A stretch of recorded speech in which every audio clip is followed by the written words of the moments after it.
Debe ser bueno el doctor. Causa 14. Es un trato diferente. Claro, son moledas, están en pero parece un chiquito de pena. Ha variado bastante el perfil, el comportamiento del presidente. No sé, o será que yo estoy envejeciendo, pero era diferente. Yo de residente residía en el hospital, vivía ahí. Llegaba a 7, 6 de la mañana, llegaba a 7, 8 de la noche. Después de ahora llegan a 7 y se van a la 1, están en el trabajo. Fue lo que dice el reglamento. Sí, pues el reglamento siempre ha dicho eso. Pero si no quieres es aprender así. más, tienes que quedarte en la fiesta. Si te gusta. Gracias. Si le hace elegido, porque te gusta. No quieres salir. Pero bueno, así será. Así será. Bien, empezamos nuestra práctica de la semana y el tema que vamos a desarrollar es el diagnóstico microbiológico etiológico de las infecciones de transmisión sexual. Vamos a hablar de 3 fundamentalmente. El virus de inmunodeficiencia humana, que valga la aclaración, ya ustedes lo saben, no es lo mismo que hablar de SIDA, son dos cosas diferentes. La infección la causa el virus y el SIDA es el estadio final de la enfermedad, cuando ya el paciente está en una inmunodepresión severa, síndrome de inmunodepresión activa. Hacer diagnóstico del virus de inmunodeficiencia humana implica tomar contacto con fluidos biológicos, fundamentalmente sangre. ¿Por qué? Primero porque se trata de un virus y las partículas virales las vamos a encontrar en la sangre. Tanto de la parte antigénica, se acordarán ustedes que acaban de estudiar el virus de inmunodeficiencia humana y hablaron mucho del antígeno P24, una proteína que forma parte de la cápside viral. Y como yo les había explicado en la clase de patogenicidad, cuando el virus se replica su genoma y fabrica varias proteínas, como las piezas de un Lego. Y esas proteínas muchas veces terminan sobrando. Esos sobrantes, al romperse en la célula, caen a la sangre y yo los puedo detectar con pruebas de laboratorio. Ese es el caso particular del antígeno B24. Y por otro lado, cuando hablamos de las pruebas inmunológicas, dijimos que podíamos detectar partes del microbio o también la huella que deja el microbio en su paso por el cuerpo. Esa huella es el producto de la respuesta inmune, o sea, los anticuerpos. Entonces, en otras palabras, lo que yo voy a detectar cuando haga el diagnóstico de virus de inmunodeficiencia humana en un paciente para saber si está infectado o no, voy a buscar partes del virus, ejemplo, el antígeno P24 o los anticuerpos IgM o IgG. Estoy hablando de pruebas serológicas solamente, no estoy hablando de biología molecular, pero cuando hablamos de biología molecular, evidentemente lo que vamos a encontrar es o el ARN viral o el ADN proviral. Recuerden que el VIH es un virus de tipo retrovirus, o sea, hace una retrotranscripción. Sí se puede detectar ADN viral, se llama ADN proviral. Entonces, hacer el diagnóstico de VIH se realiza a través de un algoritmo de diagnóstico. Esto está regulado en las normas técnicas de salud, particularmente la 097, que es del año 2023-2024. A partir de allí se dividen las pruebas que se van a realizar en 2 grupos. Un grupo de pruebas se denominan pruebas de tipo tamizaje. Son pruebas que sirven para detectar. Y por otro lado está el segundo grupo de pruebas, que son las pruebas confirmatorias.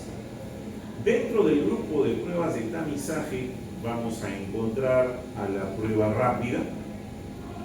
Prueba rápida se le llama así porque es rápida, 10-15 minutos, pero el fundamento de la prueba, la base de la prueba, la metodología de la prueba es la inmunocromatografía, o sea, los cartuchitos de plástico, esos que tienen el papelito donde meten la bonita de la sangre de bebé. Esa es la prueba rápida. Esa está validada, está vista que se puede aplicar en el protocolo de detección.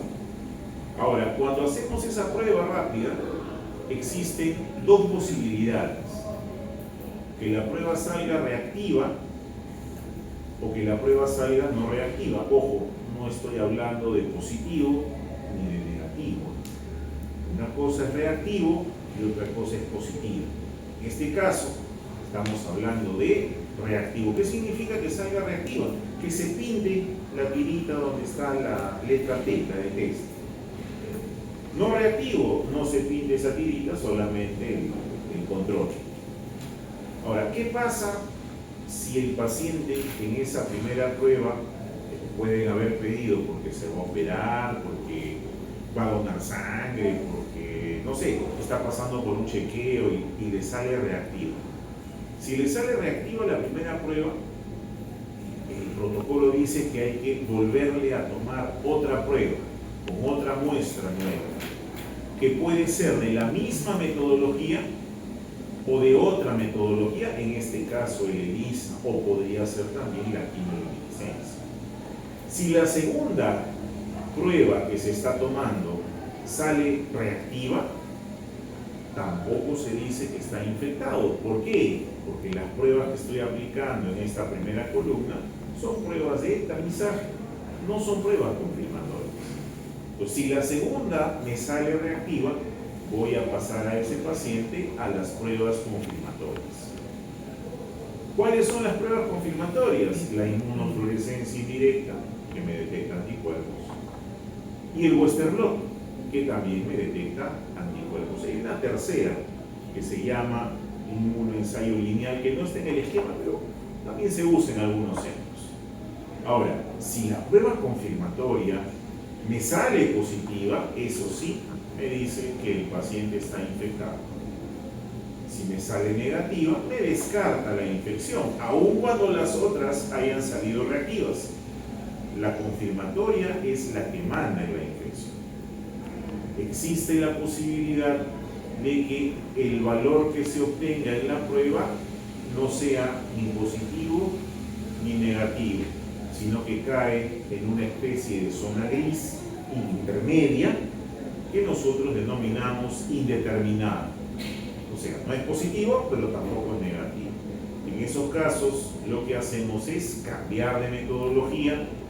Ya dejamos la inmunofluorescencia, pasamos al Western blot, que es otro tipo de análisis que mide anticuerpos con las mismas posibilidades: positivo, negativo y determinado. Y si sigue indeterminado, voy a volverle a pedir la muestra a los 3 y a los 6 meses. ¿Por qué? Porque puede ser que el paciente todavía esté dentro del periodo de ventana. Entonces, la cantidad de anticuerpos que está produciendo no es suficiente para que me salga positiva la prueba. Ahora, si me sale no reactivo desde el inicio, pues ahí queda.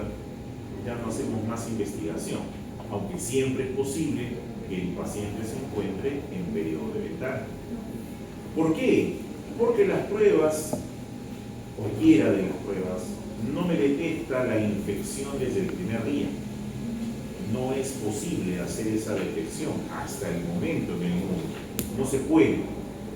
Me detecta cuando ya empiezan a aparecer o partículas virales o los primeros anticuerpos IgM.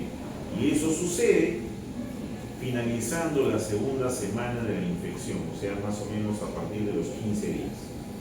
Antes de eso, no hay forma de saber si el paciente se infectó o no se infectó. Eso obedece, ese comportamiento de las pruebas obedece al comportamiento del virus. y de la respuesta inmune al virus. Cuando nosotros nos infectamos, el virus ingresa a los linfocitos TCD4 y también a los macrófagos y empieza a replicarse. Esa replicación ocasiona lisis de las células. Sin embargo, dado que todos los días liberamos a la circulación desde el timo más o menos 30 millones de linfocitos T y un número similar desde la médula ósea de monocitos a macrófagos, no se siente la disminución. La cantidad de células que se afectan es rápidamente repuesta por la cantidad que está saliendo a la circulación. Pero en el tiempo sí se va a ver afectado, porque la tasa de reposición cada vez va a ser menor. Y como se están produciendo partículas virales por la replicación, estas partículas virales pasan al torrente sanguíneo y es allí donde empiezo a detectar primero el antígeno P24. Las pruebas están desarrolladas para detectar determinadas partes del virus. Para el VIH, el antígeno P24. Entonces, ese espacio entre la infección y la detección se llama periodo de ventana serológico. En ese periodo, desde la infección hasta que aparecen los marcadores, no hay forma de hacer detección. Sospecharla se puede, sobre todo cuando se detecta o se identifica o se reportan conductas de riesgo. Pero si eso no es así, no pasa nada, no hay forma de saber. Ahora, los anticuerpos que empiezan a aparecer al final de la segunda semana, los IgM primero, recién se elevan a partir de la tercera y permanecen elevados ya para siempre, los anticuerpos anti-VIH. Las pruebas que se usan para el diagnóstico han pasado por una serie de cambios en el tiempo. VIH aparece a inicios de la década de los 80, del siglo pasado, 1978, 1980. Para esa fecha no había pruebas diagnósticas. Es más, ni siquiera se sabía de la existencia del virus de inmunodeficiencia humana, recién se sabe de su existencia en el año 83, 84, cuando ganan el premio Nobel. Pero antes de eso, sí se sabía que existía un virus que hacía retrotranscripción. Por eso es que al virus del VIH se le considera como el HTLV3. Así como había HTLV1, HTLV2, el HTLV3 es el VIH. Cuando aparecen las pruebas, 1984, 85, las primeras que aparecieron fueron las pruebas bajo la metodología de ELISA. Por eso se llamó ELISA de primera generación. Esas pruebas detectaban solamente IgG, no detectaban IgG, solo IgG. Y tenían un periodo de ventana de más o menos 40 días, 40, 45 días. Es más, los reactivos con los que se fabricaban procedían de sueros de pacientes infectados. Con eso se trabajaba. Pasa el tiempo y aparecen los ELISAs de segunda generación, donde se empiezan a utilizar ya no partículas hechas de pacientes, sino ya fabricadas de manera sintética. El periodo de ventana para este tipo de prueba bajó a 30 días, que hay un avance. Luego, casi al finalizar el siglo, 1997-98, aparecen los ELISAs de tercera generación, donde ya el tiempo de ventana bajaba a 21 días y permitía detectar, además del IgG, el IgM. El salto de la detección aparece más o menos en el año 2000, donde ya se incorpora a la detección de los anticuerpos el antígeno P24. Eso baja, se le llama ELISA de cuarta generación, y baja el periodo de detección a 14 días. ¿Se puede detectar con menos que eso? Sí, pero ya no son pruebas serológicas, ya son pruebas de biología molecular tipo PCR, que detectan ARN del virus o el ADN proviral después de la retrotranscripción. esa detección de biología molecular me da un tiempo de periodo de ventana de hasta 11 días. Ya no hay menos que eso. No hay forma de saberlo. Ahora, aquí están enlistadas las metodologías de acuerdo a lo que detectan. Si detectan antígeno, se denominan pruebas directas. Si detectan anticuerpos, se llaman pruebas indirectas. Entonces, ¿cuáles son las pruebas indirectas? Las pruebas rápidas de anticuerpos, los ELISA de tercera, la quimioluminiscencia que se usa hasta ahora en bancos de sangre, la inmunofluorescencia, el Western blot y el inmunensayo lineal, son pruebas que detectan anticuerpos. Y las que detectan antígeno P24, las pruebas rápidas que tienen además el antígeno P24 en su composición, de cuarta generación. Si nos damos cuenta, las pruebas de confirmación solamente detectan anticuerpos. Estas tres últimas son las pruebas confirmatorias. Solo detectan anticuerpos. Las pruebas confirmatorias no detectan anticuerpos. Algo más de información, los usos que se le da. Aquí está la confirmatoria, que es la indirecta, y la confirmatoria Western blot. El resto, tamizaje. Con su sensibilidad, como ven, cerca del 100%, esto es 99.998% para todas. Especificidad 99%, y la característica que tienen con respecto a su uso, que es más tema informativo, que deben acordarse siempre de que cuáles son las de tamizaje, cuáles son las de confirmación, cuáles detectan antígeno, cuáles detectan antígeno. Lo básico, hay que acordarse. ¿Por qué? Porque en algún momento las van a pedir, o sea, en algún momento las van a solicitar ustedes para su paciente, van a necesitar recetar que se hagan la prueba y tienen que saber qué cosa es o cómo se pide. ¿Qué pasa con el paciente que ya está confirmado el diagnóstico, en quien ya se sabe que es un paciente seropositivo a VIH? Ese paciente ingresa a un tratamiento. El tratamiento se llama Targa-Cimex.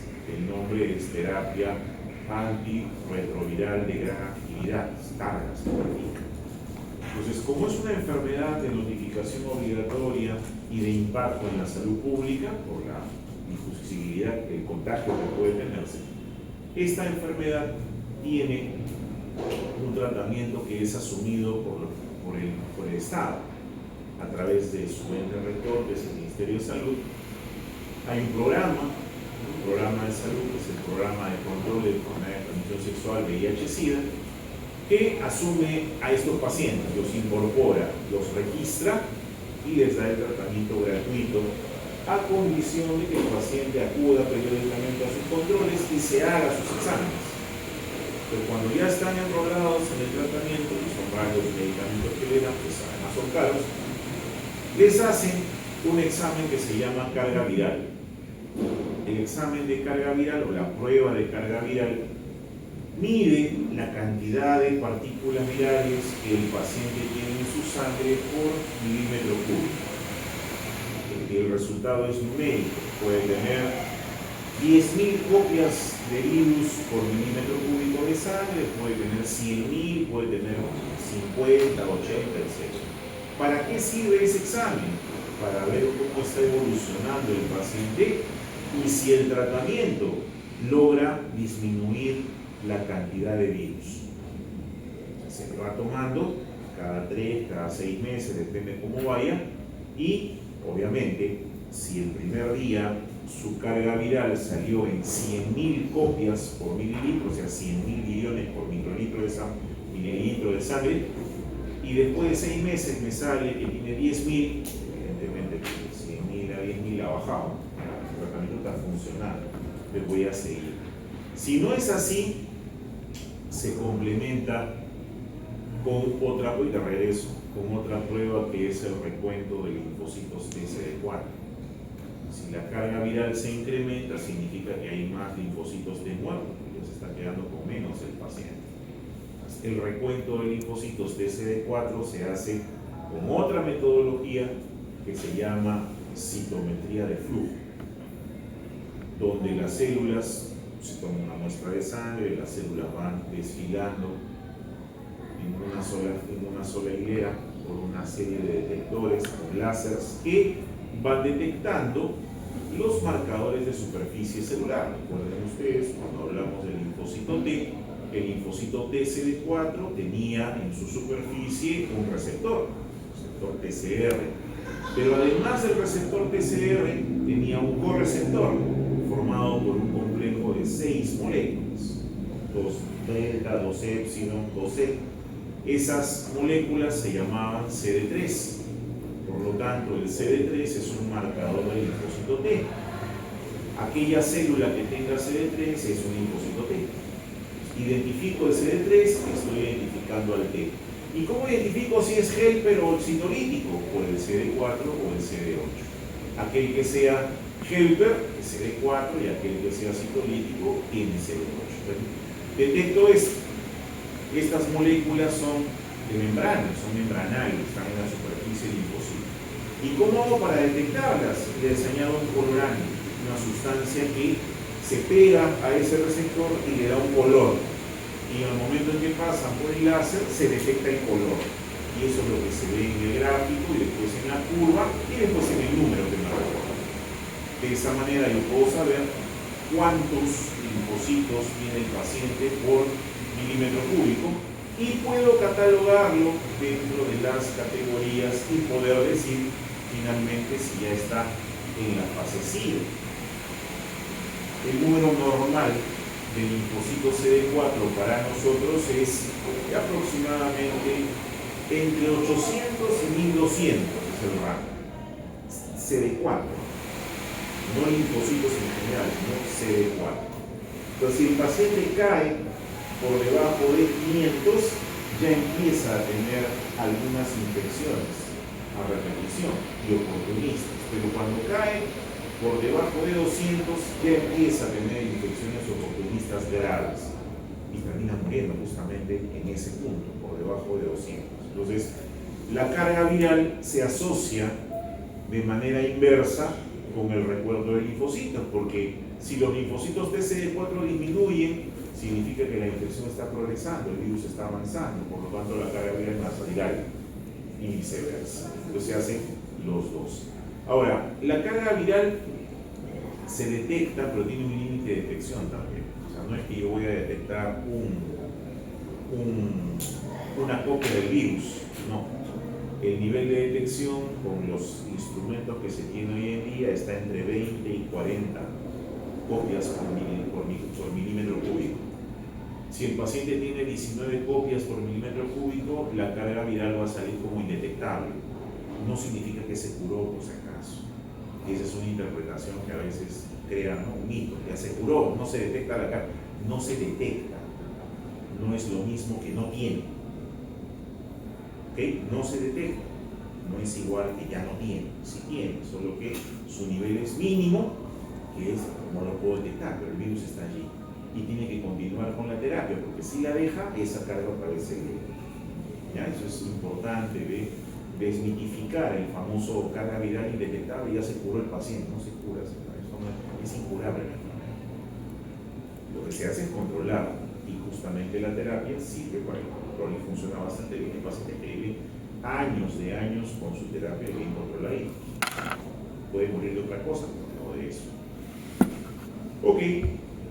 Entonces, en resumen, el diagnóstico del virus de inmunodeficiencia humana pasa por dos grupos de pruebas.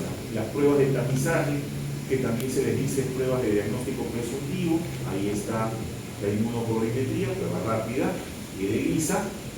Estas pruebas de diagnóstico presuntivo, de tamizaje, se caracterizan por ser muy sensibles, cercanas al 100% de sensibilidad. Detectan de todo, hasta los falsos positivos. Esa es la razón por la cual, cuando lo detectas en la prueba de tamizaje, lo tienes que mandar a confirmar, porque te puede haber detectado falsos positivos. Esa es la razón. Mientras que las pruebas de diagnóstico confirmatorio, como la inmunofluorescencia o el Western blot, se caracterizan por ser altamente específicas. O sea que te detecta lo que realmente es positivo. Se usan las dos. ¿Okay? Siguiente infección, gonorrea. La gonorrea es una enfermedad de transmisión sexual que encaja dentro de un síndrome. Un síndrome es un conjunto de signos y síntomas. Un signo es lo que yo observo, detecto en el paciente, un síntoma es lo que él me dice que tiene. El síndrome es el síndrome de descarga uretral, se llama así. Síndrome de descarga uretral.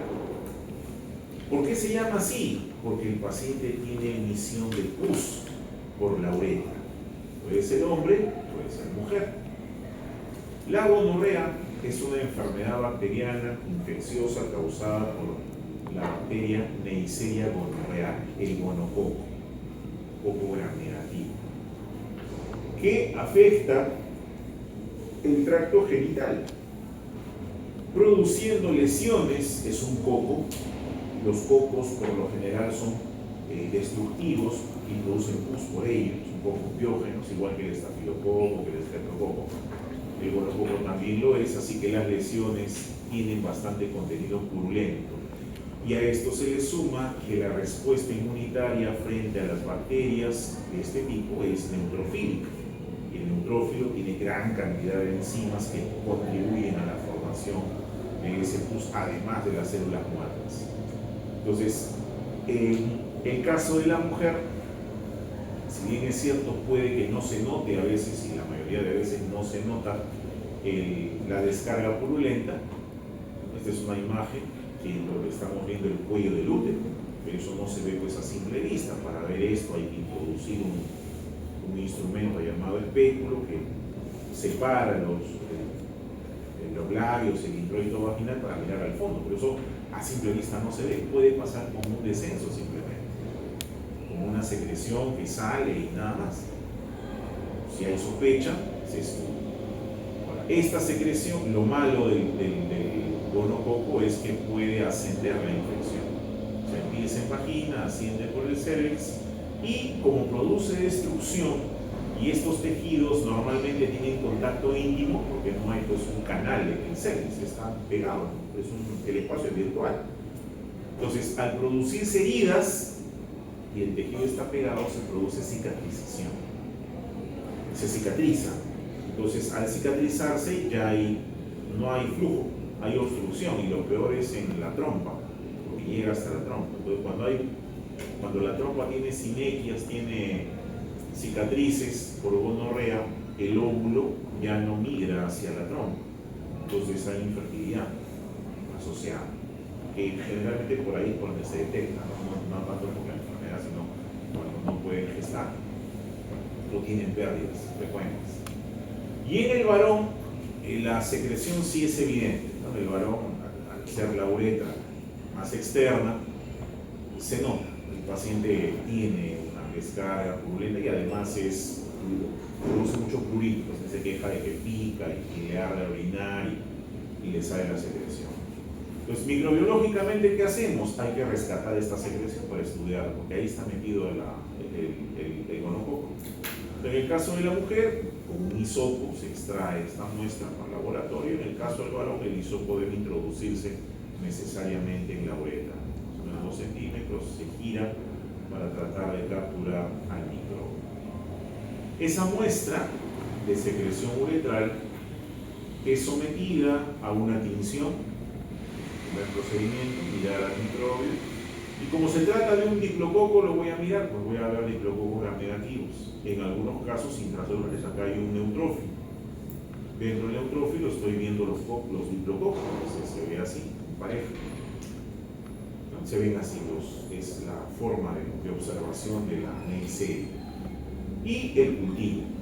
Ahora, la Neisseria pertenece a un grupo de bacterias que se llama de crecimiento fastidioso. Se les dice así porque es difícil hacerlas crecer en el laboratorio, tienen requerimientos nutricionales muy precisos, muy particulares, y se ven afectadas rápidamente por la contaminación con microbiota.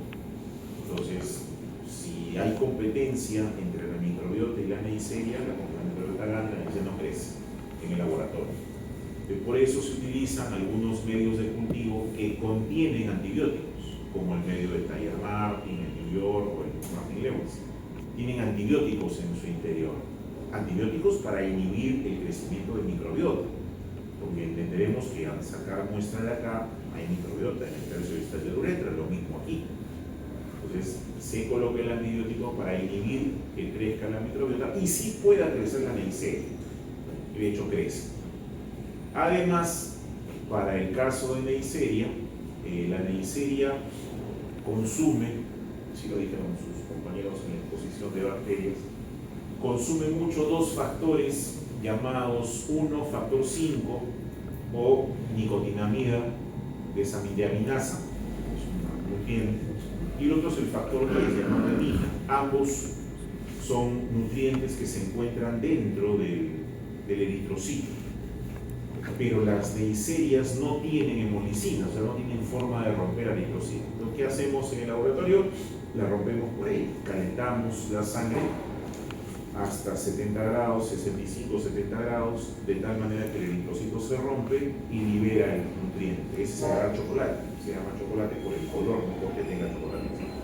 Sangre calentada. ¿Listo? Cuando meten la carne al agua caliente se pone de color chocolate, igual lo mismo sucede, ¿no? Y crece. Ahora, ¿el tejido genitourinario es el único afectado o no?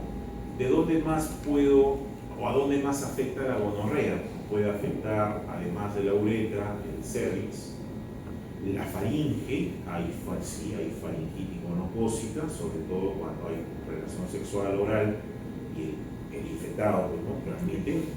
También hay rectitis gonocócica, o sea, hay bronquitis o rectitis gonocócica cuando hay relaciones sexuales anales, y conjuntivitis gonocócica. Solo que la conjuntivitis no es por relación sexual, sino por madre gestante o madre parturienta infectada, y el bebé, al momento de salir por el canal del parto, termina metiéndose la neisseria en la conjuntiva y causa conjuntivitis gonocócica.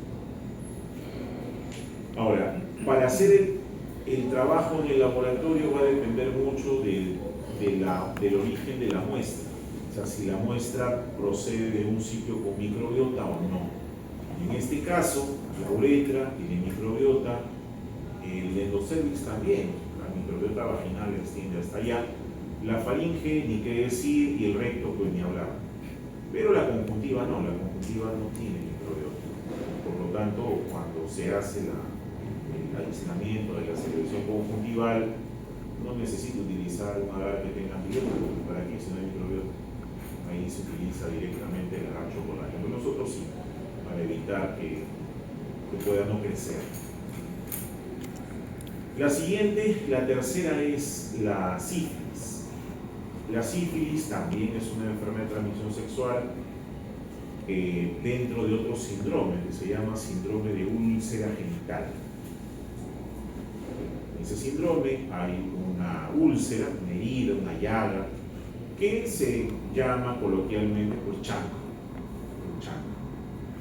Esta úlcera se caracteriza por ser no dolorosa, por eso se llama chancro duro. Y la bacteria causante de esta infección es el treponema especie pallidum, subespecie pallidum, causa la sífilis.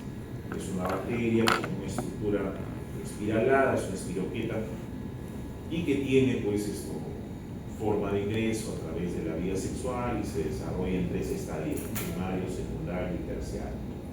Ahora, el diagnóstico de la sífilis sigue la misma mecánica del VIH, o sea, hay pruebas de diagnóstico presuntivo y pruebas de diagnóstico confirmatorio. Las muestras que se manejan dependen del estadio de la infección.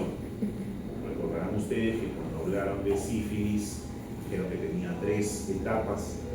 La sífilis primaria, que era la sífilis que se desarrollaba con la lesión del chancro, luego ese chancro se curaba solo, el treponema pasaba a la sangre y aparecía la sífilis secundaria, con la aparición de manchitas rosadas, como si fuese roceola en el paciente, que es la sífilis secundaria. Y luego entraba en una etapa de latencia hasta que después de varios años aparecía la sífilis terciaria. Entonces la muestra depende del estadio de sífilis. Si es sífilis primaria,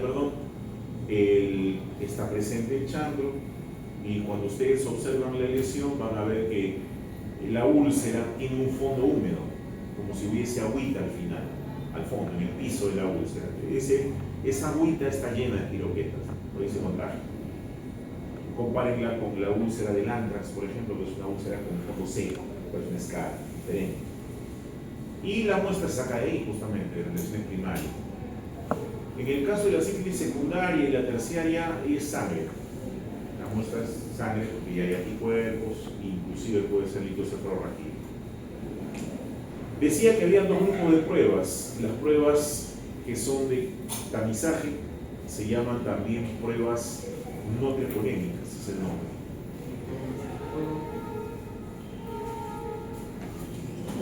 Pásate, no te preocupes.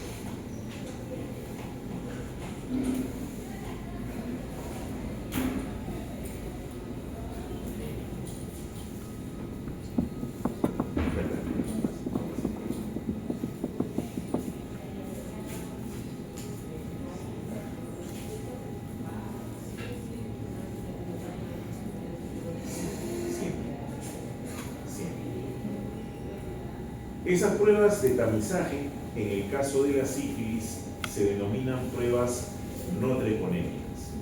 ¿Por qué se les llama así? Porque están hechas de componentes que no son del treponema, que son parecidos, por eso se llaman no treponémicas. Y ahí tenemos dos.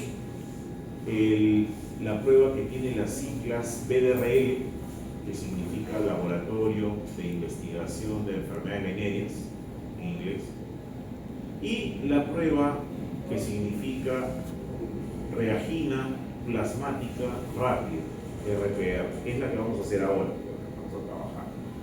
Entonces, si se acuerdan del treponema, en su estructura, en su membrana, que no es ni gram positivo ni gram negativo, tiene varios fosfolípidos. Uno de ellos es la cardiolipina, un fosfolípido que se parece a los fosfolípidos de nuestra célula, que también tenemos cardiolipina en ellas. Entonces, estas pruebas treponémicas están hechas de cardiolipina, de animales, y por eso se les llama no treponémicas. Pero, como la cardiolipina de otras especies es muy parecida a la cardiolipina en treponema, reaccionan entre sí, y por eso sirve para detectar. BDRL, ahí está, Laboratorio de Investigación de Enfermedades Venéreas, y el RPR, reagina plasmática rápida. Y las pruebas confirmatorias sí se llaman pruebas treponémicas. ¿Por qué? Porque las pruebas confirmatorias están hechas de treponemas. El treponema se cultiva y se fabrican las pruebas a partir de esos treponemas. Una de ellas es la prueba llamada FTA-ABS. ¿Qué significa? Antígeno treponémico fluorescente. Antígeno treponémico fluorescente, y el ABS es de la palabra absorbido, de absorber. En el caso de las pruebas no treponémicas, estas detectan anticuerpos. En el caso de las pruebas confirmatorias, también. ¿Ok? También detectan anticuerpos. Los anticuerpos de acá van a reaccionar con la cardiolipina presente en estas pruebas. Los anticuerpos de acá con la cardiolipina del treponema. Por eso es que es confirmatorio, es específica. ¿Es la única? No, pero es la mejor, es el gold estándar, el FTA. Hay otras, la prueba de hemaglutinación en placa, hay pruebas rápidas también, hay ELISAs, pero el gold estándar sigue siendo el FTA, el mejor, hasta ahora. También hay algoritmos para ello, y ahí, para responder a tu pregunta, si siempre se hace primero las pruebas confirmatorias o no, la respuesta es sí, salvo en algunas situaciones. ¿Cuándo? Cuando haces el diagnóstico en una población con cero prevalencia elevada. Por ejemplo, si yo voy a buscar o hacer el barrido de sífilis, no es lo mismo hacer el barrido en una población universitaria que hacer el barrido en una población de trabajadores sexuales. Obviamente en ellos es más probable que yo encuentre sífilis, a diferencia de otras poblaciones. Entonces, en aquellas poblaciones donde es menos probable, primero empiezo con el tamizaje y luego sigo con la confirmación. Pero si es una población de alto riesgo, puedo empezar con la confirmación y solamente el tamizaje cuando me sale positiva la confirmación para completar el estudio. Es posible hacer eso, pero por regla general es primero tamizaje, después confirmación. Esa es la regla para todas. Primero tamizaje, después confirmación. Ahora, las pruebas que tenemos, tanto el BDRL como el RPR y el FTA, tienen muy buena sensibilidad y especificidad, dependiendo de la etapa en la cual se van a aplicar, evidentemente, ¿no? Pero tienen muy buena sensibilidad. Por último, la vaginosis bacteriana. La vaginosis bacteriana no es una enfermedad sexual, pero la estudiamos aquí porque tiene que ver con la misma región afectada. La vaginosis bacteriana en realidad es una disbiosis, o sea, es producto de la alteración de la microbiota vaginal, que como sabemos está formada por lactobacilos, pero no exclusivamente, hay otras bacterias. ¿Cuáles? Gardnerella, Prevotella, Bacteroides, Monocultus e inclusive Mycoplasma hominis. Todas estas son de microbiota, solo que predomina el lactobacillus un 95% y un 5% las otras. Pero ¿qué pasa si el lactobacillus disminuye por cualquier razón? Disminución de estrógenos, vacío insuficiente, lo que sea. Si disminuyen los lactobacilos, estos van a predominar, van a aumentar.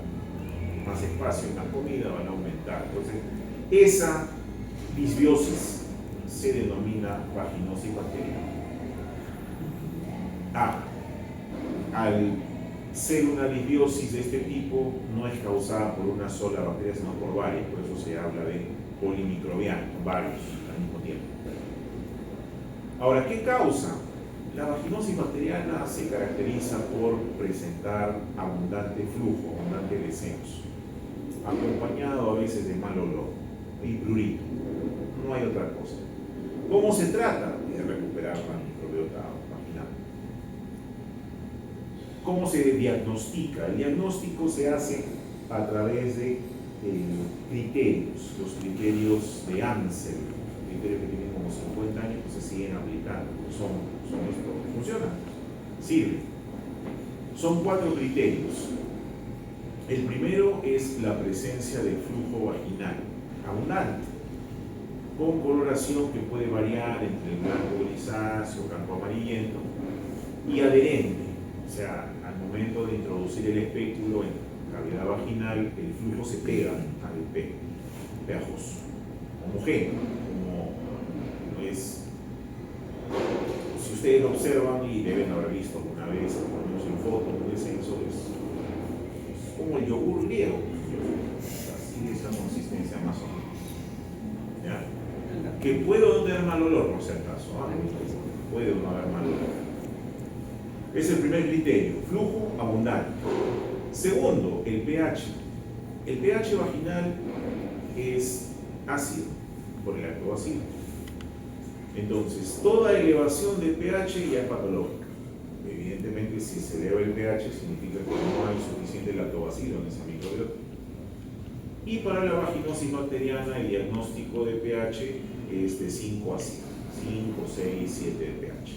Si el pH está por debajo de 4, 4.5, eso no es vaginosis. El descenso es por otra cosa, pero no es vaginosis, es cambios. Tercer criterio, la prueba de aminas o prueba de liberación de aminas se llama. La muestra de secreción vaginal, producto de esta vaginosis, contiene abundantes proteínas, mucopolisacáridos, y se le agrega como parte de la prueba hidróxido de potasio al 10%. Eso hace que empiecen a desprenderse algunas aminas, como la trimetilamina, la putrescina, la cadaverina, que tienen un olor a pescado podrido. Entonces, eso se hace en el consultorio, inclusive cuando hacen el examen al paciente. Al momento de sacar el espéculo se queda un poco de secreción aquí, ahí nomás le echan sus 3, 4 gotitas de KOH y huele. Si el olor es a pescado podrido, criterio positivo, vaginosis bacteriana. Ahí hay que diferenciar a veces, porque los descensos no solamente es por vaginosis, puede ser por cándida, puede ser por tricomonas, o sea, hay diferentes causas, pero para vaginosis tiene que tener eso, ¿no? Y el cuarto criterio, si es microscópico, hay que observar las células de epitelio vaginal con las bacterias adheridas a él. A esas células de epitelio vaginal se le llama células clave, células guía. Se toma la secreción, se diluye en suelo fisiológico, en solución salina, y se observa al microscopio. Normalmente yo debo ver a las células de epitelio vaginal, que son células de epitelio poligonales, con núcleos excéntricos, pequeños, libres o con escasas bacterias pegadas a su superficie. Los lactobacilos no se pegan normalmente no se pegan al epitelio, pero las otras especies bacterianas, Mobilus, sí se pegan bastante, como este caso, bien pegaditas al citoplasma y a la membrana celular de la célula de epitelio vaginal descamada. Entonces, ese es otro criterio para decir que es vaginosis bacteriana. Si se cumple 3, eso es positivo. Otro grupo de criterios los estableció Nuden, un estudio que hizo de la tinción de los microbios. Y él decía, bueno, si los lactobacilos son gram positivos, significa que si yo hago una tinción de gram de la secreción vaginal, la gran mayoría debe ser gram positivos y bacilos. Si yo encuentro gram negativos o alteración en la proporción, eso es vaginosis bacteriana. Igualito, se hace la tinción. Si se encuentra mayor cantidad de bacilos gram negativos, ya eso es vaginosis bacteriana, en comparación de los datos. Y adicionalmente, también se estudia en esta parte las uretritis y las cervicitis. La uretritis, infección uretral, puede ser en varón o en mujer, y la cervicitis sí, pues hay posibilidad de mujer. Ahora, el diagnóstico de uretritis comienza con el paciente en el consultorio. Generalmente se quejan de dolor al miccionar, ardor al miccionar, que puede confundirse con infección urinaria. No siempre es infección urinaria, puede ser una infección de otro tipo. Entonces, ¿qué se hace? Primero se examina para ver si hay muestra de exudado, si hay pus particularmente. Pues si hay pus, hay que extraer esa pus y llevarla al microscopio. Si veo diplococos gram negativos y es gonorrea, y ahí no hay, termino el examen. Pero si no veo nada, puede ser clamidia. La clamidia es una bacteria intracelular, no la voy a ver en el verano. Y el diagnóstico además es serológico y además es, de hecho, la primera causa de infecciones en uretritis. Clamidia se transmite también por vía sexual. O puede ser tricomona. En el caso de tricomona, al ser un protista flagelado, es como una perita, se puede ver en el flujo de movimiento. O sea, se ve en microflagelos, se observa a veces. O puede ser otra bacteria. Las bacterias que también pueden causar este tipo de infección, Klebsiella, por ejemplo. En el caso de las vulvovaginitis con leucorrea, la leucorrea es el descenso, es otro nombre que lleva. Si es, puede ser blanquecino, con olor a pescado, amarillento, etc., hay que ver en el examen en fresco si hay, en realidad no es esporas el término, es blastoconidias, cándida. Si hay células guía, vaginosis bacteriana, y si vemos protozoos, eso es tricomona. El diagnóstico es tratado, no hay mucha diferencia. Y este cuadro de diagnóstico diferencial, más para información, me interesa que recuerden de lo que hemos visto. Primero, cuáles son las pruebas de tamizaje, cuáles son las confirmatorias, cuáles detectan anticuerpos, qué tipo de muestras se usa en cada caso y qué se hace a esa muestra, gran, cultivo, etc. Lo importante de recordar en este tipo. Estas cositas de aquí es más para información futura. Muy bien. Esa es la parte introductoria. ¿Qué vamos a hacer en la parte experimental? En la parte experimental no tenemos muestra de secreción uretral ni tampoco de úlcera genital, no hay. Raro que tengamos eso acá. Pero sí tenemos muestra de sangre en sus dedos. Entonces, es de nuevo. ¿Sí? Parte de la práctica consiste en realizar pruebas rápidas de VIH, de hepatitis B, que también es una, se considera ahora ya y el examen de sífilis, el presuntivo, que es el RPA, que lo vamos a hacer acá. Entonces, cada mesa, creo que 3 mesas van a trabajar. Esta mesa queda desactivada por hoy, no se integran a la mesa. ¿Ya? Sí, 4, tienen que ser 4. Ahí falta una que no hay. ¿En qué momento somos Ya, entonces empezamos con las pruebas de hepatitis y de VIH y al final hacemos el RPR allá una sola para todos. Este es un poquito más complejo. Muy bien, bravo. Ya, no. Te lavo bien la mano. Vamos a hacer tocar como uno cochino. El voluntario para la muestra va a ser Pedro, creo, ¿no, Pedrito? Sí, venite, pégate. Ya que han llegado temprano.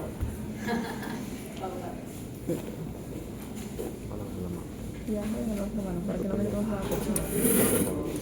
¿Y por qué? Ustedes me tienen que limpiar a mí. Porque tú te limpias tú. Me tienen que limpiar con el alcohol.